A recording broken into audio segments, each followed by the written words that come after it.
1983 সাল থেকে শুরু করে এ পর্যন্ত ফুটবলের 22টি বিশ্বকাপে 80টিরও বেশি দেশ অংশ নিয়েছে, অথচ সোনালী ট্রফি উঁচিয়ে ধরার সৌভাগ্য হয়েছে মাত্র 8টি দেশের। কিন্তু কেন? কি সেই গোপন সূত্র যার জন্য ঘুরে ফিরে এই 8 দেশই বিশ্বকাপ জিতে? কেন হাতে গোনা কয়েকটি দেশ বছরের পর বছর ফুটবলে রাজত্ব করে যাচ্ছে? প্রশ্নটি শুধু ফুটবল প্রেমীদেরই নয়, ভাবিয়ে তুলেছে বিশ্ব নেতাদেরও। চীনের প্রেসিডেন্ট শি জিনপিং থেকে শুরু করে সৌদি আরবের যুবরাজ মোহাম্মদ বিন সালমান সবাই ফুটবলের এই বৈশ্বিক গৌরব পেতে মরিয়া।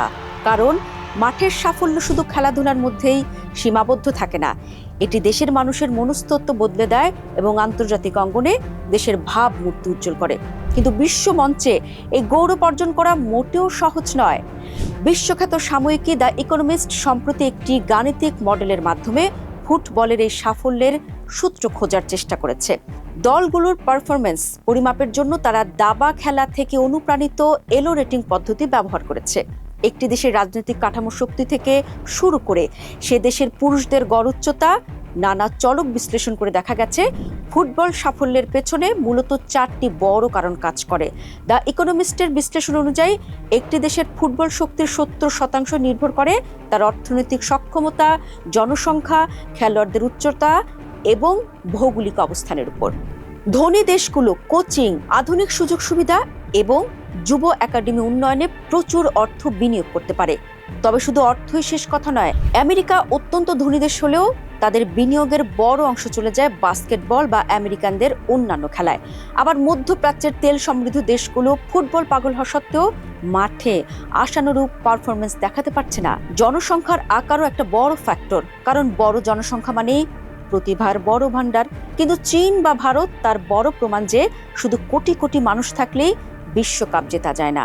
100 কোটি জনসংখ্যার এই দুটি দেশ ইতিহাসে মাত্র একবারই চীন 2002 সালে বিশ্বকাপে খেলার যোগ্যতা অর্জন করেছে। উচ্চতার ক্ষেত্রে দেখা গেছে গোলরক্ষক বাদে মাঠের বাকি খেলোয়াড়দের জন্য আদর্শ উচ্চতা হলো 181 সেন্টিমিটার বা প্রায় 5 ফুট 11 ইঞ্চি। কোনো দেশের পুরুষদের গড় উচ্চতা এই মাপকাঠি থেকে যত কম বা বেশি হবে, ফুটবলে তাদের পারফরমেন্স তত খারাপ হওয়ার প্রবণতা দেখা যায়। তবে সবচেয়ে শক্তিশালী এবং অপরিবর্তনশীল চলকটি হলো ভূগোল ও ফুটবল সংস্কৃতি। দক্ষিণ আমেরিকার দলগুলোর এলো রেটিং এশিয়ার দলগুলোর চেয়ে গড়ে 640 পয়েন্ট বেশি। অর্থাৎ দক্ষিণ আমেরিকার দলগুলোর এশিয়ার দলগুলোকে হারানোর সম্ভাবনা 90% বেশি। ইউরোপের ক্ষেত্রেও এই সুবিধা খাটে। ইউরোপে বর্তমানে 2 লাখের বেশি লাইসেন্সধারী কোচ রয়েছেন, যা অন্য যে কোনো মহাদেশের চেয়ে অনেক বেশি।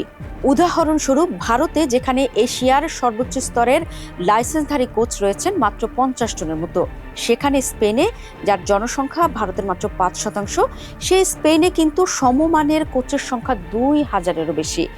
এই সমীকরণে ব্যতিক্রমী উদাহরণ আছে। তা হলো এত সব বৈষম্যের কারণে ফুটবলের শীর্ষস্থানগুলো বছর পর বছর একই দেশের দখল থাকে। 1976 সালে র্যাঙ্কিংয়ের শীর্ষ 25% থাকা দেশগুলোর 4/5 আজও সেখানে অবস্থান করছে। তবে এই বৃত্ত ভাঙা যে অসম্ভব নয়, তার সবচেয়ে বড় উদাহরণ জাপান। 1998 সালের আগে জাপান কখনো বিশ্বকাপে খেলেনি, অথচ এরপর থেকে তারা একটি বিশ্বকাপও মিস করেনি। 2022-এ কাতার বিশ্বকাপে জার্মানি স্পেনের মতো পরাশক্তিকে হারিয়ে তারা চমক দেখিয়েছে। অথচ 1990-এর দশকের পর থেকে জাপানের অর্থনীতি বা জনসংখ্যা কোনোটিই বাড়েনি। তাদের এই সাফল্যের পেছনে রয়েছে একটি সুদূর প্রসারী দীর্ঘমেয়াদী পরিকল্পনা। 1992 সালে জাপান তাদের ঘরোয়া লীগ সংস্কার করে 100 বছরের রূপকল্প ঘোষণা করে, যার লক্ষ্য 2092 সালের মধ্যে দেশে 100টি পেশাদার ক্লাব গড়ে তোলা। তৃণমূল পর্যায় থেকে একাডেমি গড়ে তোলার এই বটম আপ কৌশলের কারণে আজ জাপানি ফুটবলাররা বিশ্বমানের তারকা হয়ে উঠছেন।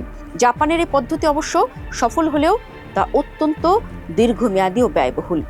আরেকটি বিষয় আছে দর্শক, অনুন্নত বা দরিদ্র দেশগুলোর জন্য সাফল্যের আরেকটি দ্রুততম রাস্তা রয়েছে প্রবাসী প্রতিভাদের দলে টানা বা ইম্পোর্টিং ট্যালেন্ট। সেনেগাল তাদের দেশে ফুটবলের অবকাঠামো উন্নত না করেই র্যাঙ্কিংয়ের শীর্ষে উঠে এসেছে। কারণ কি জানেন? এবারের বিশ্বকাপে সেনেগাল দলের প্রায় অর্ধেক খেলোয়াড়ই ফ্রান্সে বেড়ে ওঠা সেনেগালিস অভিবাসীদের সন্তান।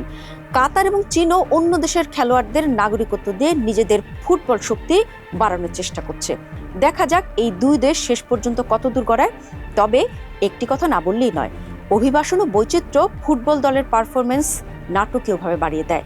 2023 সালে একটি গবেষণায় দেখা গেছে, দলের ভেতর বংশগত বা জাতিগত বৈচিত্র্য যত বেশি হয়, মাঠের ফলাফল তত ভালো আসে।